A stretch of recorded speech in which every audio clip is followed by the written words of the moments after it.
Assalamualaikum warahmatullahi wabarakatuh. Waalaikumsalam warahmatullahi wabarakatuh. Waalaikumsalam warahmatullahi Alhamdulillahirrahmanirrahim wa bihi nasta'in wa ala umuri dunya waddin.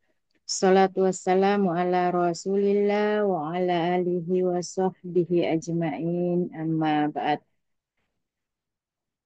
Yang terhormat, walaupun belum bergabung via Zoom meeting pada malam ini, 5 menit lagi insyaallah Pak Kasudip ya, bergabung, Bu. Jadi tetap nanti dikasih ya pengantar dulu. siap-siap. Walaupun belum bergabung, insya Allah kita akan tunggu untuk memberikan arahan di acara kita pada saat beliau hadir. Ada hadir Bang Hersus, Kasubtim Ekin, yang sama kita banggakan semua panitia webinar diskusi penguatan aktor resolusi konflik yang sungguh luar biasa, sudah sesi ke-22 kalau saya tidak salah pada malam ini. Dan yang lebih kita banggakan lagi, kita hormati narasumber kita pada malam ini, Ibu Haja Al-Mukarramah dari ARK Kabupaten Batang, Jawa Tengah yang sudah hadir juga pada malam ini, serta semua peserta PIASU Meeting pada kesempatan kali ini. Pada kesempatan kali ini, seyogyanya kita mendengarkan dulu arahan dari Bapak Kasubdit, tapi rupanya belum bergabung. Maka eh, olehnya itu sebelum kami persilahkan kepada narasumber untuk memaparkan materinya pada malam ini terkait dengan model dan strategi resolusi konflik untuk generasi Z di Kabupaten Batang, Jawa Tengah. Maka kami akan membacakan dulu kurikulum vitae biodata dari narasumber. Narasumber kita pada malam ini bernama Ibu Haja Al-Mukarramah SAG MPD. Beliau adalah ARK Resolusi Konflik Kabupaten Batang, Jawa Tengah. Beliau juga adalah penyuluh senior kita, penyuluh agama Islam angkatan pertama, yang rupanya seangkatan dengan saya di tahun 2000. Beliau akan memaparkan materinya terkait dengan model dan strategi resolusi konflik untuk generasi Z di Kabupaten Batang, Jawa Tengah.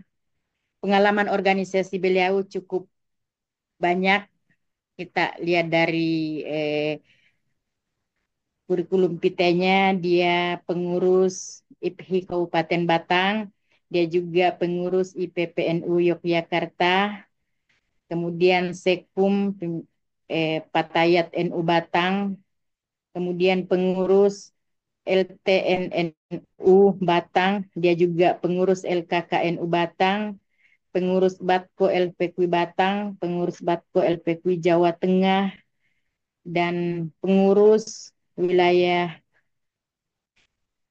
pengurus PP IPARI juga. Prestasi-prestasi yang beliau telah raih adalah juara satu penyuluh teladan Jawa Tengah pada tahun 2012. Kemudian juara satu Puisi Kartini Kabupaten Batang. Kemudian juara lomba video penyuluh agama Kabupaten Batang. Dia masuk di aktor resolusi konflik di tahun 2024. Beliau juga sebagai fasilitator BIMWIN dan fasilitator BRUS. Kemudian pembimbing manasik haji yang bersertifikat, dia juga pernah menjadi tim pembimbing ibadah haji TPIHI tahun 2019. Itulah sekilas tentang biodata narasumber kita pada malam ini. Dan untuk menggunakan waktu seefektif mungkin, kita persilakan dengan hormat untuk memaparkan materinya. Mudah-mudahan bisa sampai 30 menit baru kita adakan sesi tanya jawab. Kepada Ibu Haja Al-Mukarramah, disilahkan dengan hormat. Baik. Ibu Anita, ini langsung saya atau Bapak Kasubdit tadi katanya sebentar lagi Belum gabung. bergabung, Ibu, Oke, belum bergabung. Kan Ibu. nanti kita kondisikan. Baik, terima kasih. Assalamualaikum warahmatullahi wabarakatuh. Waalaikumsalam Waalaikumsalam Bismillah, warahmatullahi alhamdulillah, wabarakatuh. ala ni'amillah, wassalatu wassalamu ala rasulillah wa ala alihi wa sahbihi wa mawalah amma ba'da. Yang sama-sama kita hormati Bapak Kasubdit Bina Paham Keagamaan Islam dan Penanganan Konflik atau Kasubdit BPKIPK yang nanti akan membersamai kita dan sudah memberikan akses saya juga teman-teman untuk menjadi salah satu aktor resolusi konflik. Saya masuk di tahun 2024 dan yang kita hormati segenap pengelola atau apa ya, IO dari Depak yang pada malam hari ini juga sudah memberi ruang pada kita semua, kepada saya sebagai salah satu aktor diberikan panggung pada malam hari ini. Dan yang kita hormati juga di sini hadir tadi ada Bang Hersus ya, Kasubtim Evaluasi Kinerja Penyuluh Agama Islam, Mbak Sahabat moderator yang ternyata kita satu angkatan, angkatan perdana penyuluh agama Islam untuk formasi penyuluh agama Islam yang pertama ya tahun 2000. Eh, ada Bang Naif, ada Mbak Fatimah, Mbak Cici dan semuanya juga teman-teman penyuluh agama Islam maupun semua aktor resolusi konflik yang hadir pada malam hari ini. Bapak Ibu teman-teman dari Batang juga banyak yang hadir. Alhamdulillah teman-teman saya, big team kita di IPARI Kabupaten Batang. Sudah bergabung Pak Kasubdit. Selamat datang Pak Kasubdit. Alhamdulillah. Baik, teman-teman sekalian, begitu kami serahkan kembali waktunya Bu Anita kepada Bapak Kasubdit, begitu. Nih, monggo Bu Anita, waktu saya serahkan kembali. Ya, makasih Ibu. Karena Pak Kasubdit sudah bergabung pada malam ini, maka kita mungkin menunggu arahan dan petunjuk dari Bapak Kasubdit yang baru bergabung pada malam ini. Kepada Bapak Kasubdit dengan hormat kami silakan untuk memberikan arahan terkait kegiatan kita pada malam ini. Dengan hormat disilakan. Assalamualaikum warahmatullahi wabarakatuh. Waalaikumsalam warahmatullahi Waalaikumsalam wabarakatuh. warahmatullahi wabarakatuh. Yang saya hormati Ibu narasumber, itu dibacanya AI atau Al-Mukarramah itu. Al-Mukarramah Bapak. Jadi kalau Bapak tindak haji, ingat Enggak, saya. Al-Mukarramah. Kirain AI gitu ya, Oh, kayak iya. apa?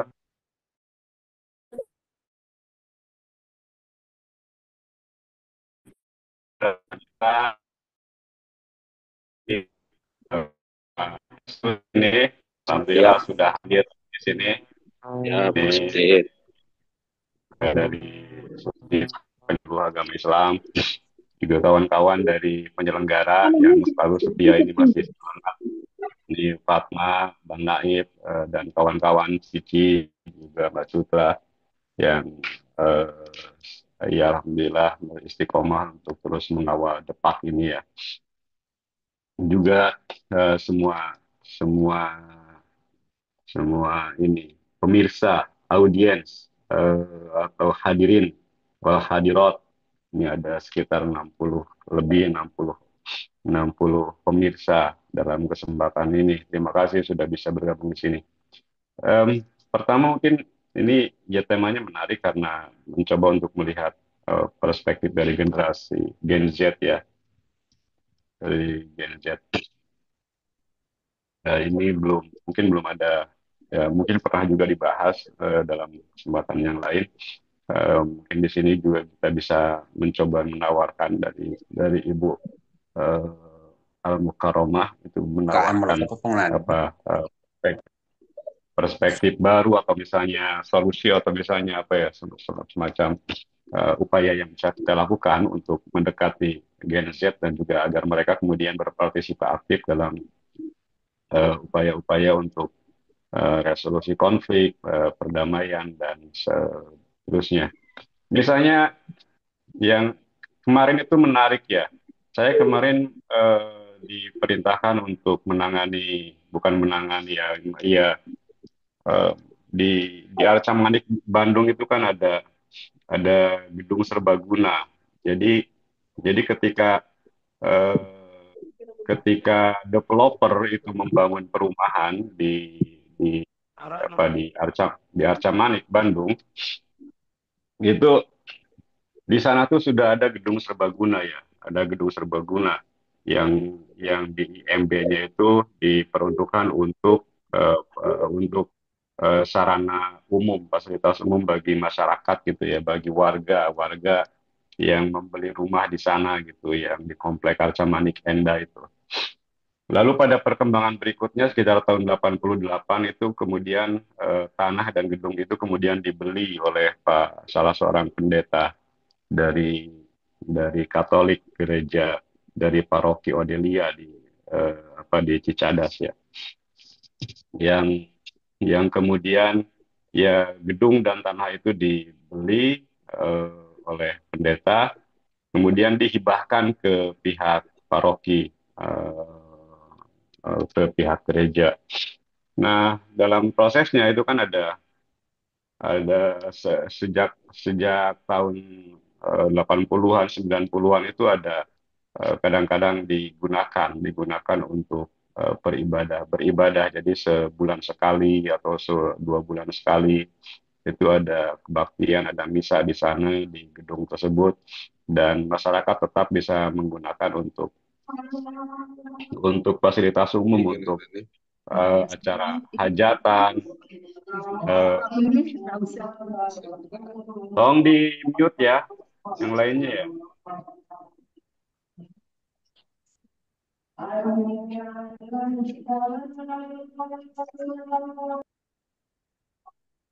Untuk acara hajatan, untuk acara olahraga, aktivitas pemuda dan lain-lain itu biasa digunakan juga oleh masyarakat itu mulai tahun 90-an. Lalu setelah COVID itu setelah 2021 itu aktivitas ibadat di sana di GSG itu semakin sering gitu ya. Seminggu sekali, kadang-kadang di hari yang lain juga ada aktivitas ibadat, aktivitas ritual umat Katolik, sehingga mungkin ya kesempatan kesempatan masyarakat warga untuk menggunakan gedung tersebut semakin kecil gitu ya. Nah, itu yang kemudian akhirnya memicu konflik ya, memicu protes, aksi dari masyarakat, dari warga meminta agar gedung itu dikembalikan fungsinya sebagai fasilitas umum. Sementara di satu sisi itu telah menjadi milik paroki Odelia atau milik gereja Katolik. Nah, ini yang kemudian jadi konflik. Nah, ada satu hal yang menarik terkait dengan generasi Gen Z ya, terkait dengan Gen Z. Jadi ketika ada aksi penolakan itu berlangsung selama Trisuci ibadah umat Katolik, mulai dari Kamis Putih, kemudian Jumat Agung, kemudian Sabtu apa gitu ya, dan kemudian hari Minggu pas kebangkitan. Itu kan ada rangkaian ibadat, ada rangkaian kebaktian dan yang lainnya, termasuk tabloid juga ya, eh, di umat Katolik, di GSG itu. Nah, selama itu pula warga sekitar itu melakukan aksi penolakan, demonstrasi ya, demo di sana. Nah, yang terkait dengan Gen Z ini yang menarik itu ya, pada eh, sebagian besar yang warga yang menolak itu kan orang-orang tua ya. Sebagian besar di antara mereka itu pensiunan gitu ya. Jadi ketika aksi itu tidak banyak orasi, kemudian tidak banyak teriak-teriak, mereka nyetel lagu-lagu perjuangan aja gitu kan, MP3 dan semacamnya. Lalu muncullah anak muda gitu kan, anak muda mulai suasana semakin panas gitu. ya karena orasi dari anak-anak muda itu. Dan di hari yang terakhir, ya hari Minggu ini yang kemudian eh, menjadi patut juga menjadi perhatian bahwa kemudian agar mungkin agar peserta aksi itu tampak lebih banyak dan lebih semarak, itu warga itu mengajak eh, para pelajar gitu ya, mengajak para pelajar untuk mengikuti aksi aksi penolakan. Nah, ini yang menarik untuk salah satu menjadi bahan bahan juga bahan perhatian kita juga para penyuluh dan juga para penghulu di tingkat kecamatan bahwa para pelajar ini ya mereka kan masih apa ya tahap pembelajaran gitu, tahap belajar mengenali keyakinan mereka, mengenali eh, tatanan sosial masyarakat, mengenali bagaimana cara menjadi manusia gitu ya, belajar seperti itu. Maka penting kemudian untuk ada upaya pendekatan terhadap para pelajar mengenai kebangsaan, mengenai keberbedaan, keragaman, dan seterusnya. Nah, ini penting juga untuk disampaikan kepada para pelajar, para remaja, sehingga mereka tidak mudah terprovokasi gitu kan ya. Nah, terus hal lainnya juga dari peristiwa kemarin itu saya melihat masih eh, para penyuluh itu masih ketika menghadapi konflik keagamaan itu belum menegakkan apa ya perspektif mereka sebagai ASN Kementerian Agama bahwa ASN Kementerian Agama itu ya mestinya melindungi dan mengayomi semua warga negara tidak tidak berpihak ketika berusaha untuk mengelola dan menangani konflik gitu. Itu saja mungkin yang disampaikan sebagai pengantar untuk diskusi kita kali ini. Saya hanya sampaikan ucapan terima kasih sekali lagi kepada Ibu Anita dan juga Ibu Al Mukaromah. Disilahkan melanjutkan. Terima kasih. Semoga niwal wakil, limal nasir, wallahu wassalamualaikum warahmatullahi wabarakatuh. Waalaikumsalam warahmatullahi wabarakatuh. Makasih Pak Kasubdit atas nama panitia dan semua peserta yang tergabung lewat Zoom ini mengucapkan terima kasih jazakumullah untuk Bapak Kasubdit, Bina Paham Keagamaan Islam dan Penanganan Konflik Keagamaan. Dalam hal ini Bapak Haji Dedi Slamet Riyadi MAG. Sekali lagi kami mengucapkan banyak terima kasih atas arahan supportnya Pak Kasubdit yang setia mengawal kegiatan-kegiatan ini sehingga berjalan dengan baik dari sesi ke sesi untuk selanjutnya.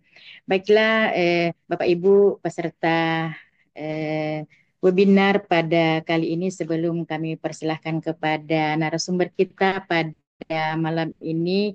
Sekali lagi kami sampaikan kepada teman-teman yang baru bergabung bahwa materi kita pada malam ini yaitu model dan strategi resolusi konflik untuk generasi Z di Kabupaten Batang, Jawa Tengah.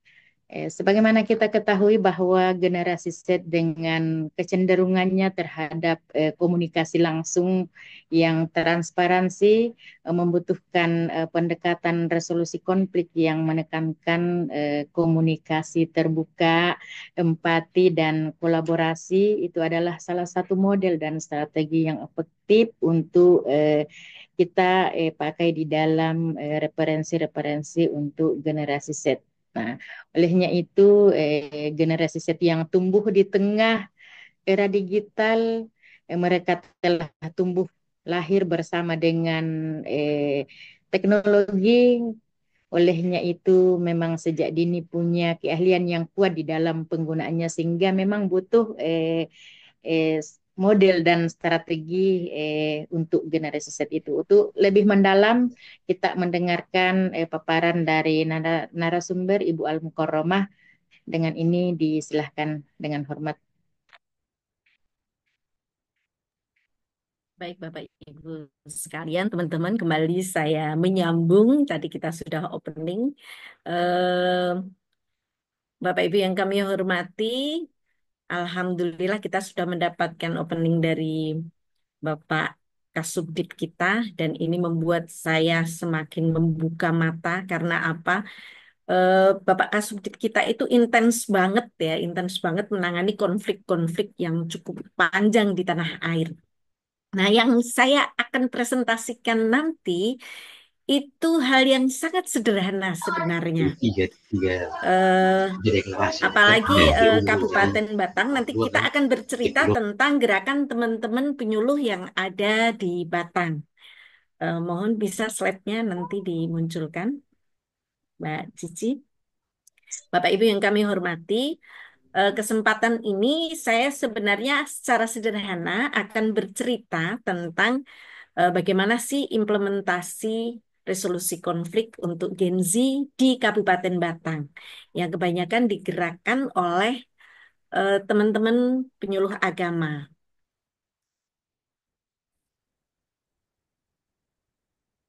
Masukin.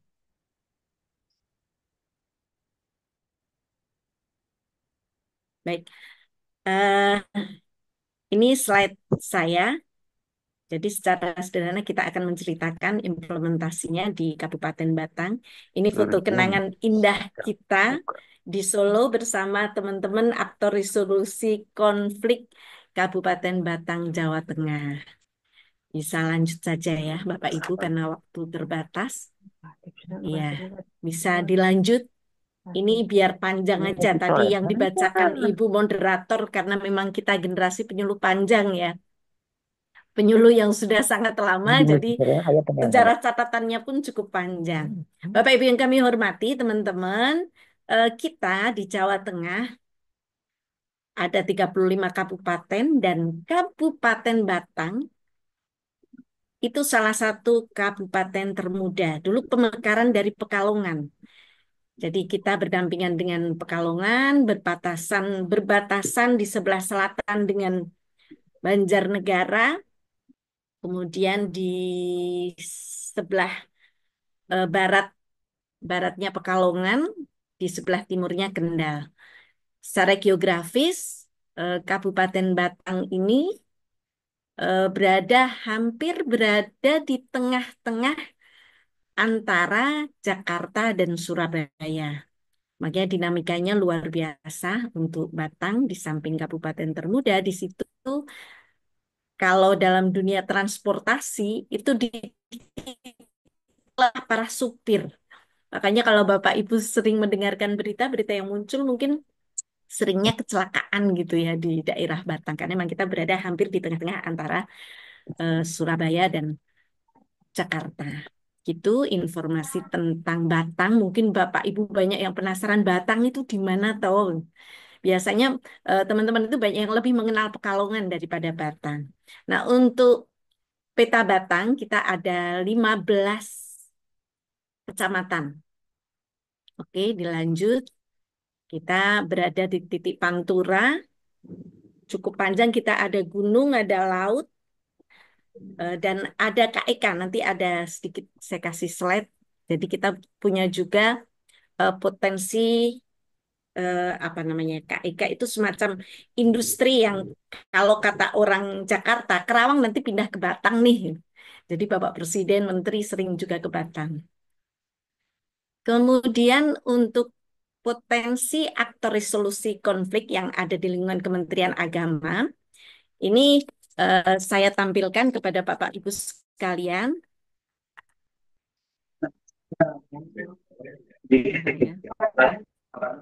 Oke, kelihatan ya. Bapak Ibu sekalian, ASN Kementerian Agama di Kemenak itu lebih dari 900 di Kabupaten Batang. Penghulunya berjumlah 25, penyuluh agama ASN-nya ada 35, jadi lebih banyak penyuluhnya 10. Makanya penghulu di Kabupaten Batang cukup sangat sibuk untuk kita ajak ke lapangan. Pastinya mereka butuh memanage waktu betul. Kemudian kita punya penyuluh agama non ASN 85, sedangkan JFU ASN KUA itu jumlahnya lebih sedikit, ada 62. Jadi kalau di lingkungan KUA, penyuluh agama justru lebih dominan jumlahnya begitu dibanding JFU maupun penghulu. Gitu peta data ASN dan non ASN di Kabupaten Batang. Lanjut. Bisa dilanjut, Mbak Cici.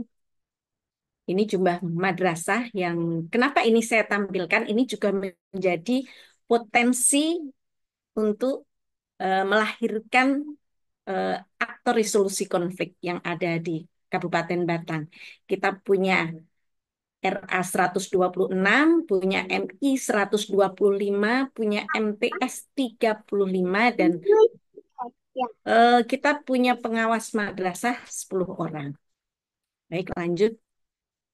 Ini data Kementerian Agama Kabupaten Batang. Nah, teman-teman, Bapak Ibu sekalian, mengapa kami pada malam hari ini memaparkan tentang resolusi konflik dengan sasaran Gen Z?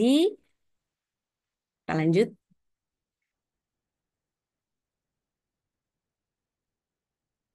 Kita melihat dari Gen Z tingkat nasional yang kita ambilkan datanya dari kata data.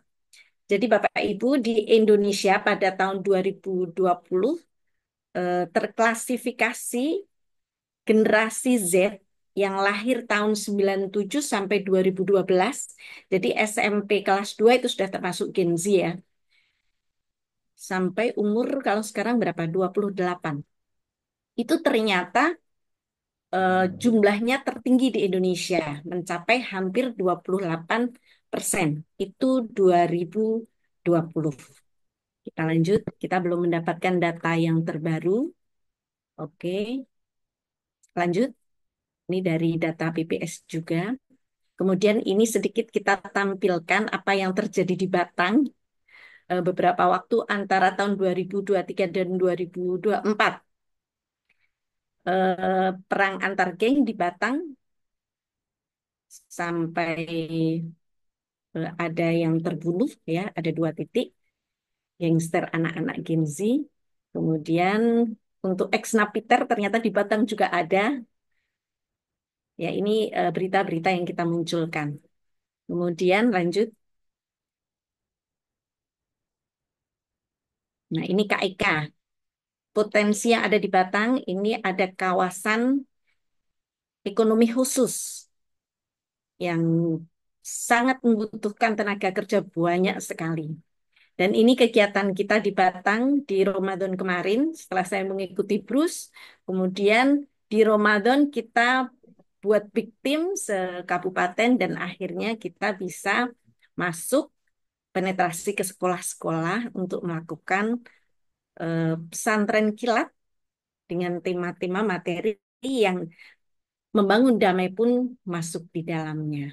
Alhamdulillah ini sudah diekspos oleh berbagai media termasuk kemenak.go.id. Baik, lanjut.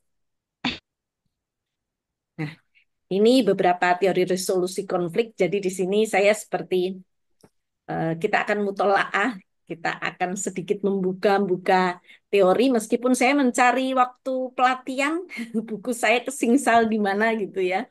Jadi kita ambil ini teori resolusi konflik dari apa? Dari YouTube. Kita lanjut. Iya, ini tujuan resolusi konflik. Salah satunya untuk edukasi kemampuan problem solving. Ya, lanjut mencegah konflik laten dan seterusnya. Dan ini yang juga menarik di antara kemampuan penting dalam resolusi konflik, inisiatif resolusi konflik itu adalah kemampuan orientasi pemahaman individu tentang konflik dan sikap yang menunjukkan anti kekerasan, kejujuran, keadilan, toleransi, harga diri, dan lain-lain. Kemudian yang kedua, kemampuan persepsi, bahwa setiap individu dengan individu yang lainnya berbeda. Namun, punya kemampuan untuk tidak menyalahkan atau memberikan penilaian sepihak kepada yang lain.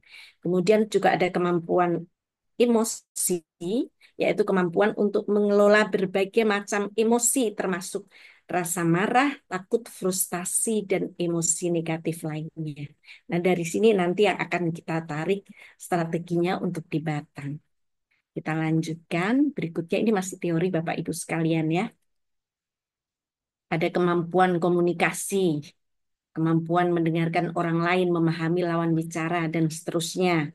Kemudian kemampuan berpikir kreatif dalam memecahkan masalah melalui berbagai macam alternatif jalan keluar. Kemudian kemampuan berpikir kritis, yaitu memprediksi dan menganalisis situasi konflik yang sedang dialami. Baik, lanjut. Ini teori panjang, saya akan sedikit bercerita saja langsung aksinya. Gitu ya, Mbak Cici, lanjut.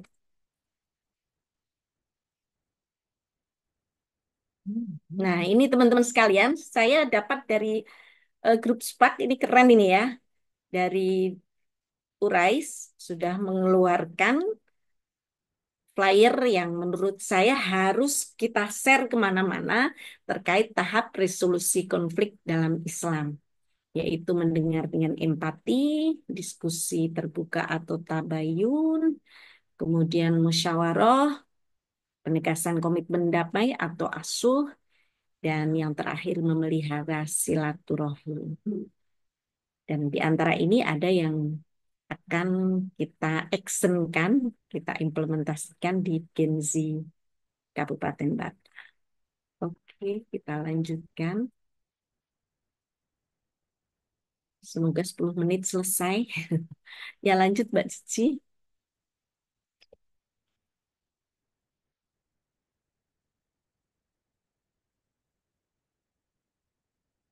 Mbak Cici bisa dilanjut?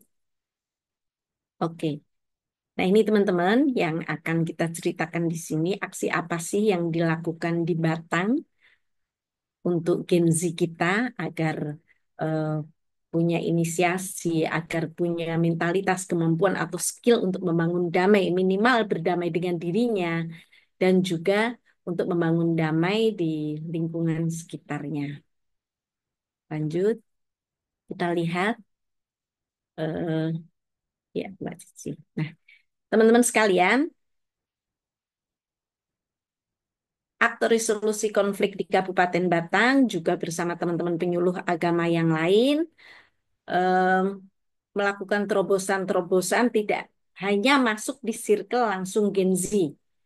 Jadi memang di Ramadan kemarin dan Ramadan-Ramadan sebelumnya dan di banyak binaan-binaan teman-teman itu memang banyak yang langsung menyasar ke Gen Z.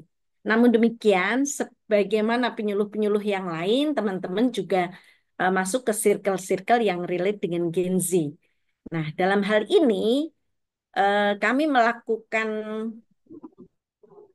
eh, apa memberikan penetrasi tentang materi-materi membangun damai di samping kepada circle Gen Z, tapi juga di circle-circle yang mana mereka orang tua yang kita harapkan bisa ikut membentengi Gen Z kita, bisa mengedukasi Gen Z kita untuk cinta damai.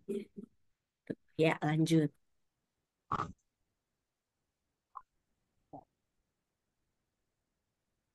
Jadi Bapak Ibu sekalian, di Kabupaten Batang, khususnya di Ramadan kemarin, kita melakukan gerakan bersama tingkat Kabupaten Batang. Jadi kita awalnya, konsep kita akan melakukan gerakan Living Quran bersama 1000 Gen Z, serentak se-Kabupaten Batang. Namun endingnya, alhamdulillah, yang mengikuti program kita di tingkat Kabupaten Batang itu mencapai 7.000-an Gen Z.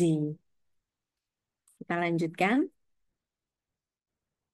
Sasaran kita waktu di Ramadan kemarin itu di sekolah dan madrasah.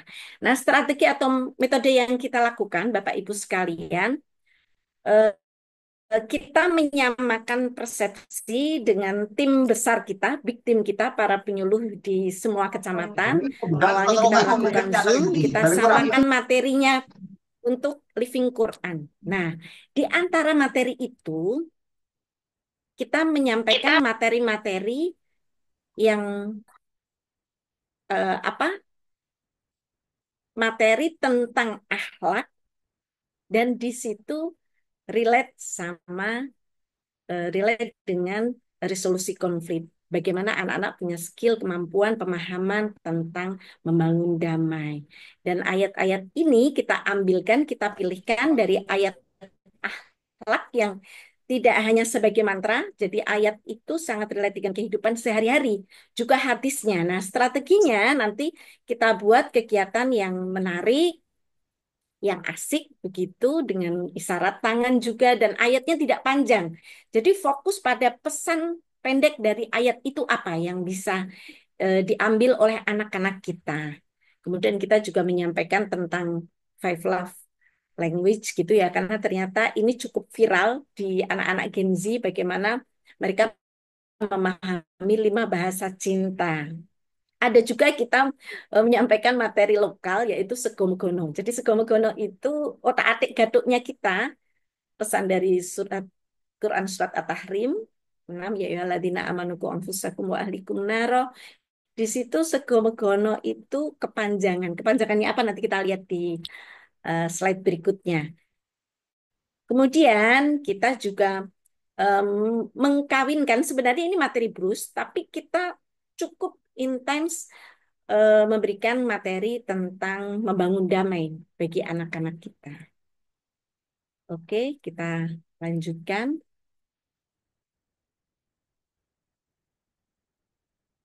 Nah, ini Bapak Ibu contoh-contoh materi yang kita sampaikan serentak se-Kabupaten Batang. Jadi misalkan anak-anak kita perkenalkan larangan menggosip. Nah, ini walayaktab ba'dukum ba'dun. Jadi Al-Hujurat kita potong pesan intinya, fokusnya di mana nih? Ini diantaranya walayaktab ba'dukum ba'du. Karena menggunjing itu sebagai salah satu eh, apa? Salah satu faktor yang membuat anak-anak kita menjadi berkonflik gitu. Jadi tanaman ayat-ayat akhlak ini betul-betul kita sampaikan dan pesannya ini kita buat yang lebih berkesan. Mereka bisa menghafalkan dengan isyarat tangan, kita ngezoom dengan victim kita itu, kita cari isyarat tangannya, kemudian bisa juga kita sampaikan ke anak-anak dan mereka yang mencari isyarat tangan yang mudah mereka mereka pahami. Jadi pakai bahasa tubuh misalnya begini, janganlah menggunjing ya. Wa-nya kita buat wawu besar, la, yaktab, menggunjing. Ini sebenarnya dulu sudah sering kita lihat ya di televisi juga ada. Jadi bagaimana kita menyampaikan ayat supaya mudah kita kita pahami gitu dengan isyarat tangan atau bahasa tubuh. Nah, ini ada beberapa ayat yang saya munculkan kepada teman-teman sekalian, kepada Bapak Ibu, seperti Al-Hujurat wala yaghtab ba'dukum ba'dun, jangan menggunjing, wasyawirhum fil amr, dan bermusyawarahlah kalian pada satu perkara. Kemudian masih ada ayat yang lain di belakangnya.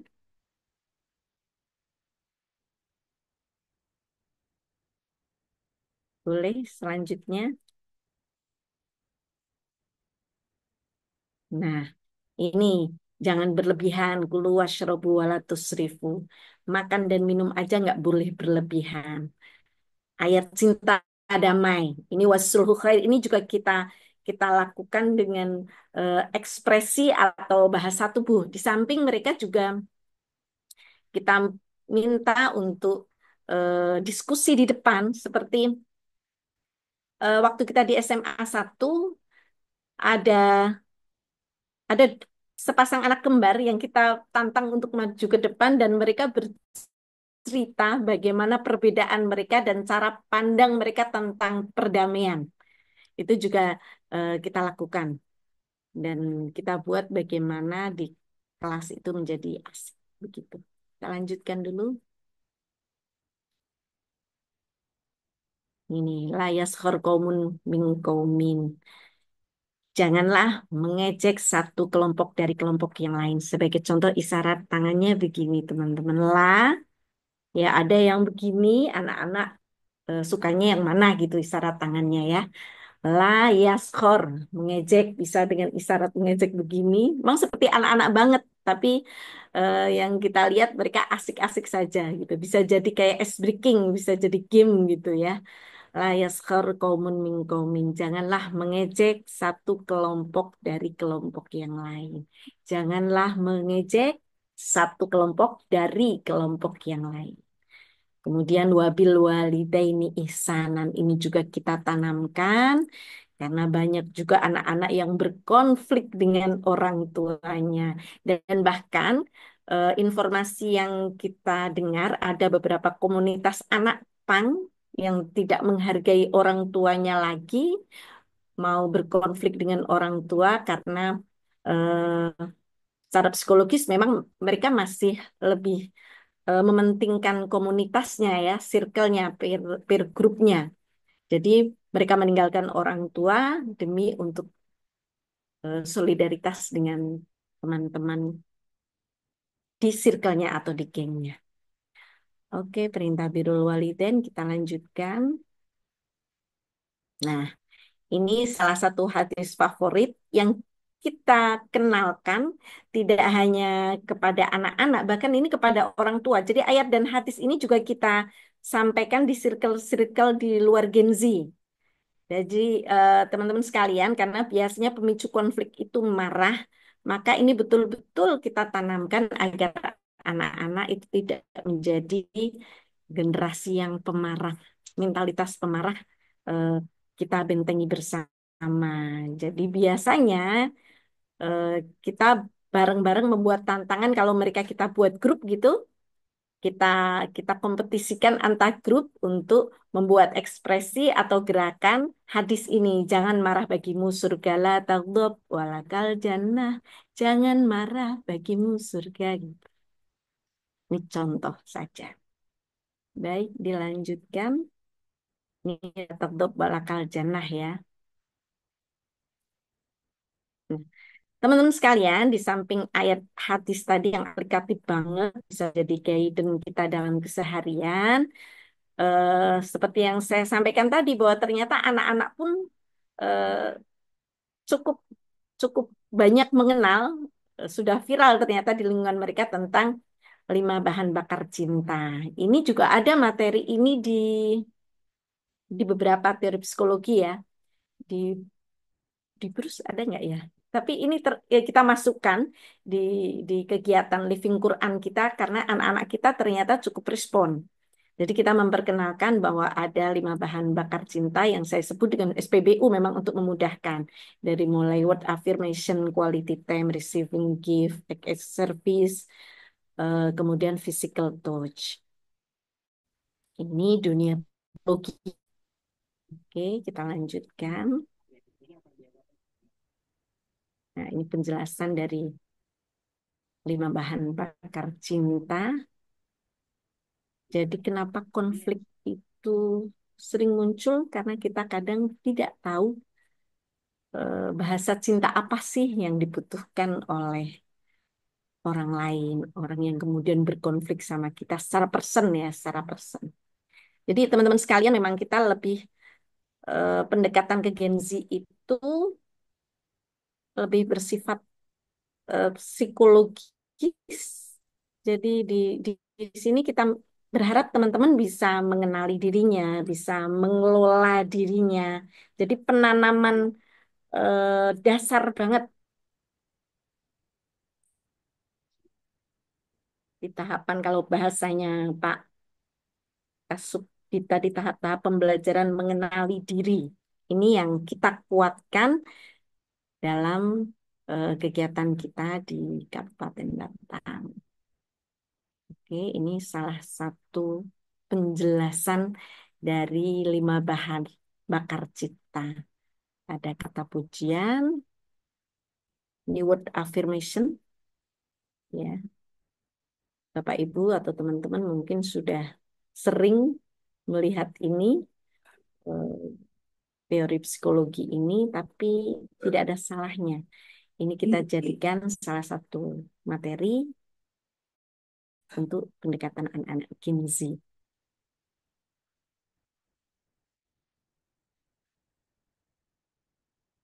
Oke, kita lanjutkan. Tadi ada 2, ini ada hadiah gift. Seorang kadang merasa bahagia, dihargai ketika diberikan hadiah, kemudian act of service, pelayanan, rasa dihargai, dicintai ketika dilayani, kemudian ada touch of fisik, sentuhan fisik, jadi anak-anak kita merasa dihargai ketika dipeluk, digendeng, diusap kepalanya. Nah, ini setiap orang dalam teori psikologi ini punya kecenderungan yang berbeda-beda dari 5 bahan bakar cinta ini. Kita sebagai orang tua harus memahami bahan bakar cinta anak-anak kita apa, biar tidak mudah berkonflik. Anak-anak pun kita harapkan tahu ini, biar mereka bisa menghargai yang lain. Oke, kita lanjutkan. Ini salah satu materi kita. Ini yang saya sampaikan tadi, Sego Sego megono itu, segonya itu nasi, bahasa Jawa ya. Megono itu makanan khas di Batang, Pekalongan, Pemalang, Wonosobo. Itu semacam urap gitu ya. Cuman ini kita jadikan eh, apa singkatan. Jadi segonya itu sesarengan jogo, bersama-sama menjaga. Apa yang dijaga, siapa yang dijaga, menjaga diri lan keluarga saking neraka. Kita jadikan jargon di kegiatan kita. Oke, kita lanjutkan. Bapak Ibu sekalian, nah ini aksi penyuluh agama di Batang di rentang waktu 2023-2025 untuk membangun damai. Eh, yang pertama ini gerakan Kakanwil kita yang sekarang menjadi Direktur Haji dalam negeri ya, Bapak Mustain Ahmad. Beliau punya gerakan Merah Marun yang artinya menyemai ramah untuk masyarakat rukun. Jadi Kemenak Provinsi Jawa Tengah, wabil khusus Kopassusnya, kalau bahasa Kakanwil itu Kopassusnya itu ya penyuluh agama. Itu melakukan gerakan ini secara serentak. Jadi menyemai ramah untuk masyarakat rukun ini gerakannya kalau di Kabupaten Batang kita punya 2 desa sadar kerukunan yang juga jadi binaan penyuluh agama. Dan di 2 desa ini pesan Kakanwil dan terus kita gerakkan di tiap RT-nya sampai di tingkat RT itu ada rohanian. Kemudian ada kampanye pemilu damai, senam lintas agama di Car Free Day alun-alun Batang.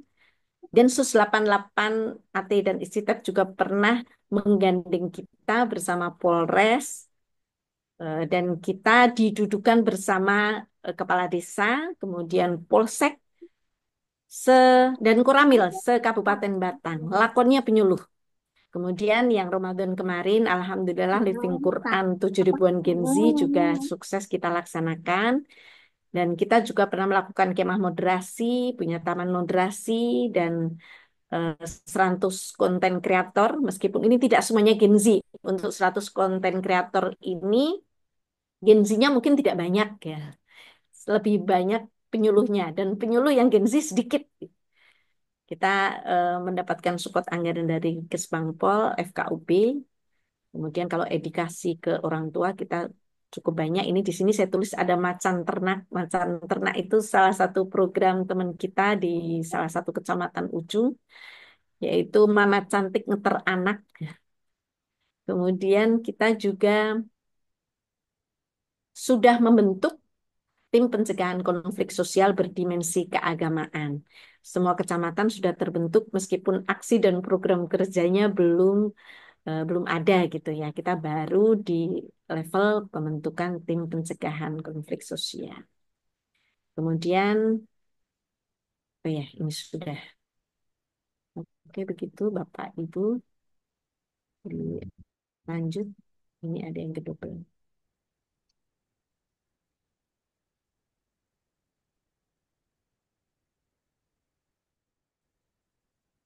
Lanjut.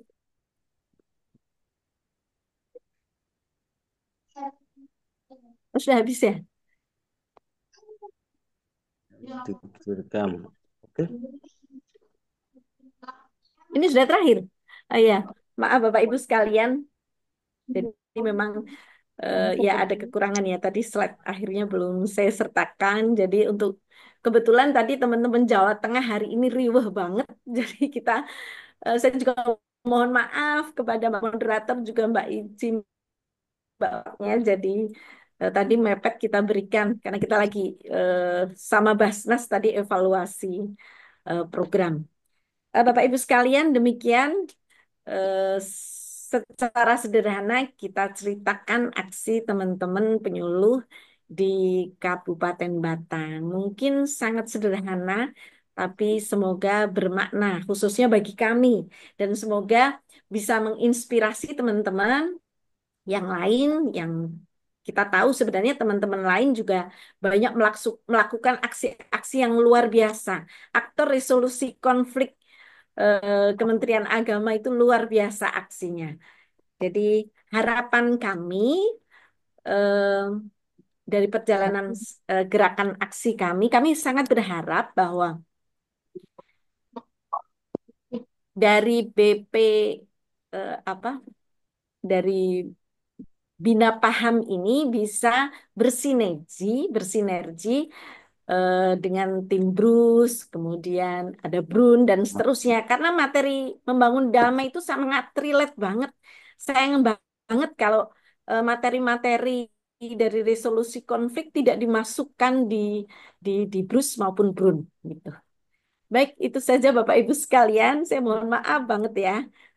Sangat terbatas penyampaian kita dan nanti teman-teman Batang boleh menambahkan apa yang saya ceritakan. Kebetulan banyak yang hadir di sini dari pengalaman teman-teman tiap kecamatan bisa jadi ada sesuatu yang unik. Jadi saya kemarin yang menggerakkan tingkat Kabupaten Batang dan teman-teman di kecamatan semuanya bergerilya bergerak untuk membangun damai melalui anak-anak Gen Z dan orang tua yang siap memagari Gen Z mereka agar supaya tetap damai, jauh dari tawuran. Alhamdulillah 2025 ini semoga tidak ada ya, tidak ada. Tahun 2024 banyak dan semoga tahun ini tidak ada lagi. Begitu Bu Anita, terima kasih ya. Ya, mohon maaf, semoga bermanfaat.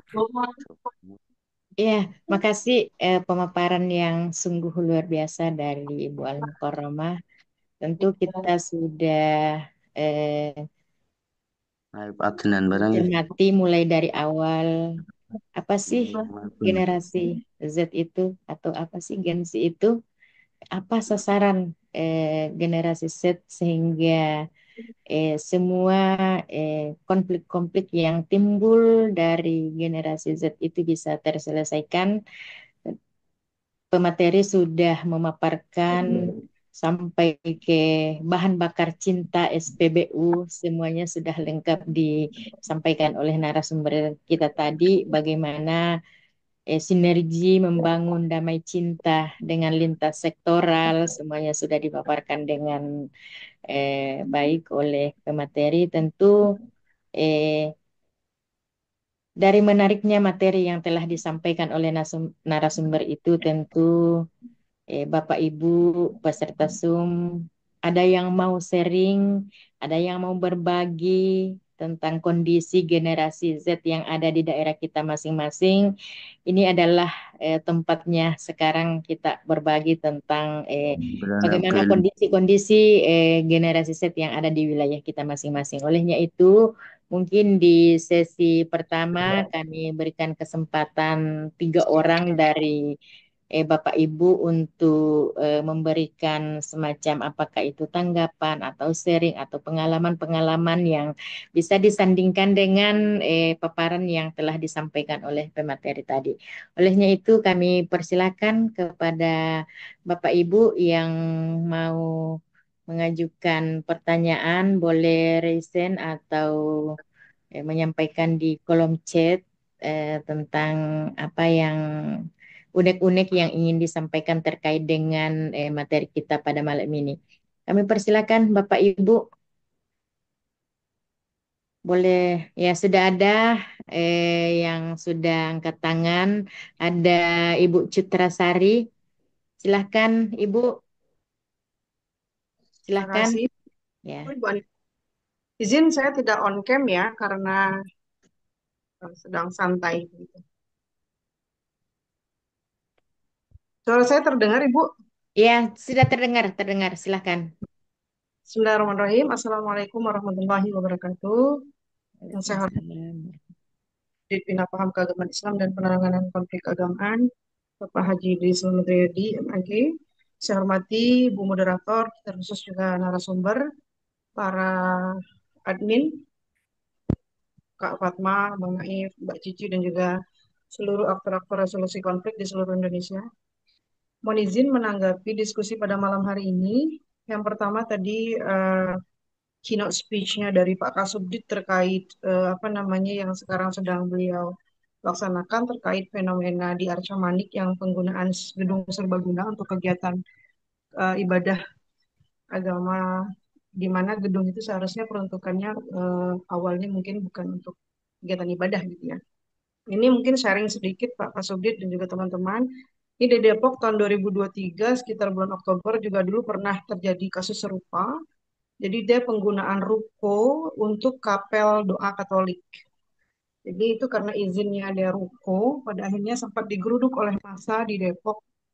Jadi itu juga sempat jadi polemik juga karena masyarakat menolak, terutama memang gedung serbaguna itu, ruko itu yang digunakan itu alasan warga penggunaannya melebihi kapasitas karena kan ruko tapi yang datang untuk doa itu jumlahnya lumayan banyak gitu ya. Ini tapi ketika turun tangan diketahui bahwasanya surat menyuratnya izinnya belum sampai diurus sampai selesai. Nah, itu mungkin yang menjadi kegelisahan masyarakat di sekitar situ yang memahami gedung itu digunakan seharusnya bukan untuk kegiatan ibadah atau kapel doa tadi. Ini saya juga menyoroti benar yang sampaikan Pak Kasubdit tadi bahwasanya penyuluh agama terkhusus juga aktor konflik seringkali hadir dalam penanganan konflik atau riak-riak konflik di tengah masyarakat itu kita belum mampu menempatkan diri kita pada posisi netral yang tidak cenderung pada eh, poros kanan atau poros kiri gitu ya, tapi berada di tengah-tengah wasatiyah atau moderatnya itu. Ini kadang-kadang kan kita karena memiliki subjektivitas sebagai seorang yang beragama, seringkali kita menggunakan perspektif itunya gitu. Nah, ini bagaimana menempatkan posisi kita sebagai seorang birokrat, sebagai seorang aktor resolusi konflik, penyuluh agama yang dalam ini notabene adalah seorang ASN, di mana kewajiban negara itu kan memberikan fasilitas ya, pelayanan keagamaan, sebagaimana dalam Undang-Undang Pasal 29 itu kan negara menjamin kemerdekaan. Ini yang mungkin harus penempatan posisi kita. Ini saya merasa kita semua mungkin saya sendiri mungkin seringkali kita masih berada dipengaruhi oleh subjektivitas kita. Ini yang seringkali diingatkan ke diri sendiri kita apa namanya kepada seluruh uh, warga negara Indonesia untuk diberikan kebebasan beragama dan berkeyakinan. Adapun hal-hal yang sifatnya misalnya administrasi negara yang harus diurus tentu itu harus sesuai dengan peraturan yang berlaku begitu ya. Jadi tetap harus menempatkan posisi yang netral dan berimbang. Yang pertama, yang kedua, saya apresiasi kepada Kak Mukaromah atas materinya tentang resolusi konflik. Sorry, halo, halo, Ibu Ya, Moderator, suara saya kedengaran, clear? kedengaran, Mbak. Ada suara soalnya bocor. Kan terkait after resolusi, strategi, dan apa yang sudah beliau lakukan dalam rangka sebagai aktor resolusi konflik, khususnya bagi Gen Z. Menarik Kak Mukaroma karena begini, saya ingin bertanya bagaimana caranya kemudian agar kemudian kegiatan yang kita lakukan itu sifatnya dia membumi dan kemudian betul-betul melahirkan kader-kader aktor resolusi konflik dari Gen Z ini. Karena seringkalinya begini, kegiatan kita itu kadang-kadang kita terjebak pada seremonial. Nah, ini misalnya apa namanya autokritik misalnya kepada kegiatan kita sendiri. Kita seringkali hanya berpusat ketika kegiatan itu dilaksanakan selesai, tapi follow up sesudah itu mungkin kita yang harus apa namanya melakukan kembali agar kemudian tetap sustain kegiatan itu tetap bertahan long last, tidak hanya sekali dilakukan dan kemudian selesai. Karena memang agenda aksi teror ini kan sekarang menargetkan bukan lagi laki-laki dewasa yang ini ya, yang strong, yang kuat gitu ya. Tapi Gen Z, anak-anak muda ini adalah sebagai objek utama dalam agenda brainwash untuk aksi-aksi teror gitu. Kita tahu gitu. Nah, ketika saya misalnya membina di apa namanya rutan Polda Metro Jaya, ketika saya menghadapi para napiter perempuan itu, di antaranya bahkan lebih dari setengah, mereka ini walaupun misalnya secara usia di atas saya 40 sekian dan sebagainya, tapi mereka itu bahkan ada yang punya akun itu sampai puluhan, ada yang ratusan gitu. Dan ini eh, begitu sudah emak-emak saja sudah militan, misalnya dia memproduksi konten, menyebarkan, dan itu sehingga ketika algoritmanya itu kan selalu berputar, akhirnya menampilkan pesan yang serupa. Makanya suatu yang Ketua pada hari ini bisa punya puluhan atau bahkan ratusan, segitu militannya agar kemudian produksi konten ini bisa bisa ada di dunia-dunia medsos gitu. Nah, yang ingin saya tanyakan ke kamu Karomah, gimana caranya agar semangat yang kemudian yang dimiliki oleh militansi yang dimiliki oleh para teroris fighters ini juga bisa diadopt caranya kita melahirkan kader-kader baru dari Gen Z ini yang juga bisa promosi tentang toleransi, promosi kerukunan, dan agenda-agenda resolusi konflik yang ada di Kementerian Agama. Karena terus terang, saat ini kan kegiatan kita itu seringkali hanya terjebak pada yang tadi saya sampaikan. Itu mungkin Ibu Moderator, Bu Anita, kamu Karoma, terima kasih, sukses, dan juga salam hormat untuk para aktor resolusi konflik semuanya di seluruh Indonesia. Terima kasih. Wassalamualaikum warahmatullahi wabarakatuh. Waalaikumsalam warahmatullahi wabarakatuh. Makasih Mbak Citra Sari. Sudah ada dua peserta yang sudah angkat tangan. Kami persilakan dulu kepada Pak Abdul Muin. Sesudah itu baru Ibu Hasni. Silakan Pak Abdul Muin yang dari tadi juga sudah resen. Assalamualaikum warahmatullahi wabarakatuh. Waalaikumsalam warahmatullahi Bisa wabarakatuh. dengar, Mbak ya? Ya, sudah kedengaran Pak. Mohon maaf juga tidak bisa on cam. Alhamdulillah. Terima kasih atas kesempatan. Assalamualaikum warahmatullahi wabarakatuh. Saya hormati Pak Kasubdit, Pak Dedi sebagai ahlul bait dari acara ini dari episode pertama hingga 22 Ibu ya sekarang ya. 22. Insya Allah tidak terasa kita ini sudah 22 episode di ARK. Hormati Pak Hersus, Kasubdit Evaluasi Kinerja Penyuluh, serta para admin, Pak Ibu Fatma, Kang Naif, dan serta seluruh semua yang hadir, senior-senior ARK dari angkatan 1 sampai angkatan terakhir di 2024. Menarik tadi bahasan tadi dari Bu Cutra ya. Kita seperti sudah dipemantik bahwa apa namanya kita generasi Z 150. Generasi Z mohon maaf lagi di Pertamina. Generasi Z memiliki banyak tantangan ya, apalagi generasi Z sebagaimana Mbak Alma Mukarramah sudah sampaikan terbanyak di Indonesia sekarang. Jadi mungkin sedikit yang saya ingin tanyakan Mbak Mukarramah bahwa halo, malu masih tersambung? Ya, tersambung Pak, tersambung. Luar biasa materi hari ini. Kemudian tadi Mbak Mukarramah di materinya ada 6.000 lebih Gen Z yang hadir di acaranya Mbak Mukarramah, itu luar biasa menghadirkan 6.000 lebih seluruh apa namanya remaja. Kira-kira Mbak Mukarramah dari semua langkah-langkah yang Mbak Al atau pemateri itu sampaikan tadi, bahwa tidak semua pasti Gen Z itu menjadi pendengar setia lah, artinya akan menaati semua apa yang disampaikan, melakukan apa yang disampaikan. Kadang biasanya di Gen Z tidak terlalu nggak dengerin materinya atau mungkin ada yang ngebully temannya sesama.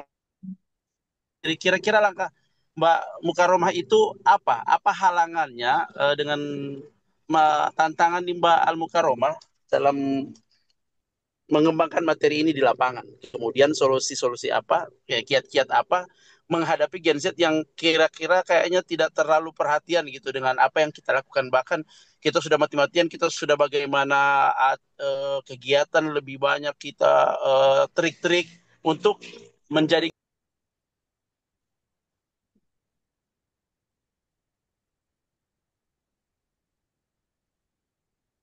Putus suaranya, Pak. Halo, ya. Ya, sudah, sudah.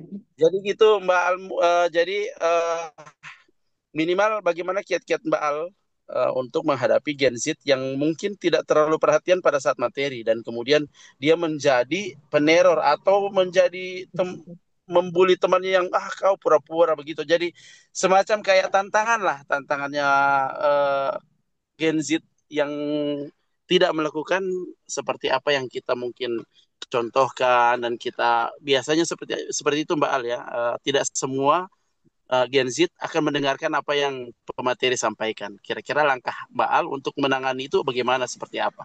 Mungkin itu karena di kita juga, di khususnya Gorontalo juga Gen Z-nya alhamdulillah bisa diatur dan juga ada juga yang tidak bisa diatur. Jadi kira-kira apa Mbak Ya, Al trik-triknya untuk ya. itu. Makasih Bu Moderator atas kesempatannya. Semua Ya, salam terima ke kasih Indonesia. Pak Abdul Assalamualaikum Muin. warahmatullahi Eh, wabarakatuh.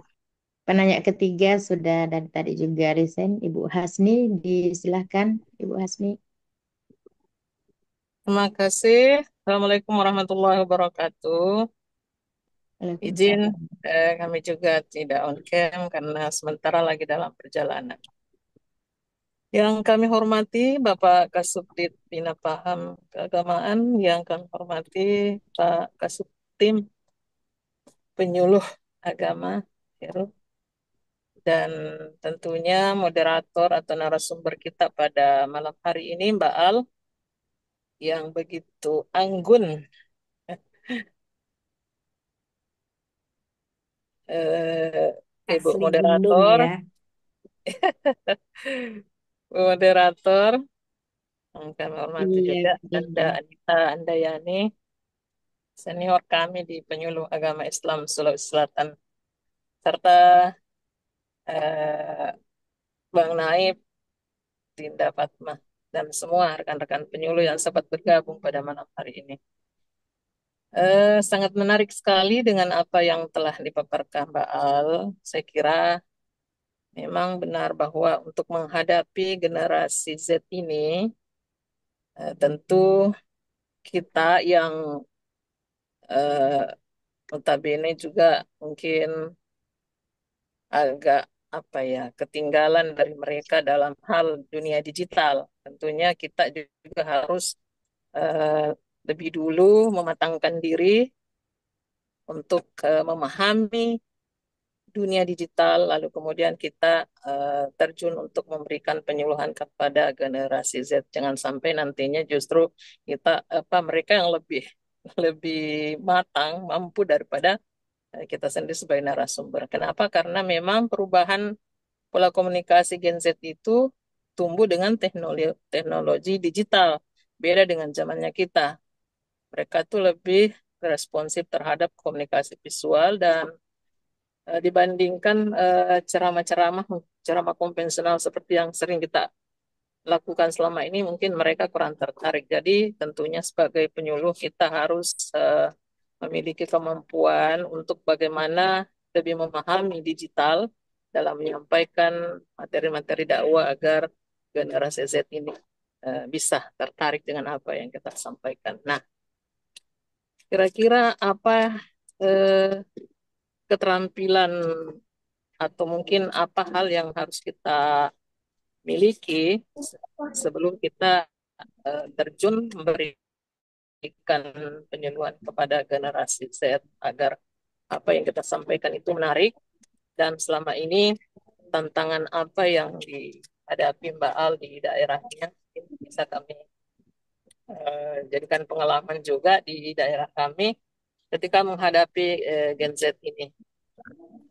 Dan mungkin juga eh, pola-pola yang dilakukan bisa ditularkan, apalagi ada materi-materi tadi, beberapa hal yang sangat menarik saya kira bisa di apa namanya di diajarkan lah kalau perlu mungkin melalui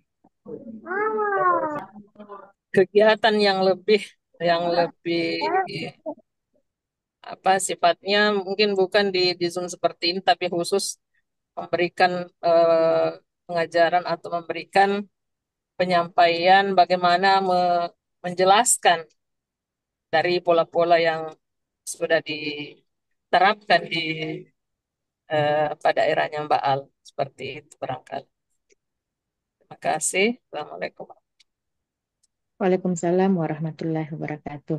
Saya lihat masih ada yang angkat tangan, tapi mohon maaf, mungkin di sesi kedua Pak Syafaat, insya Allah kita berikan kesempatan di sesi kedua.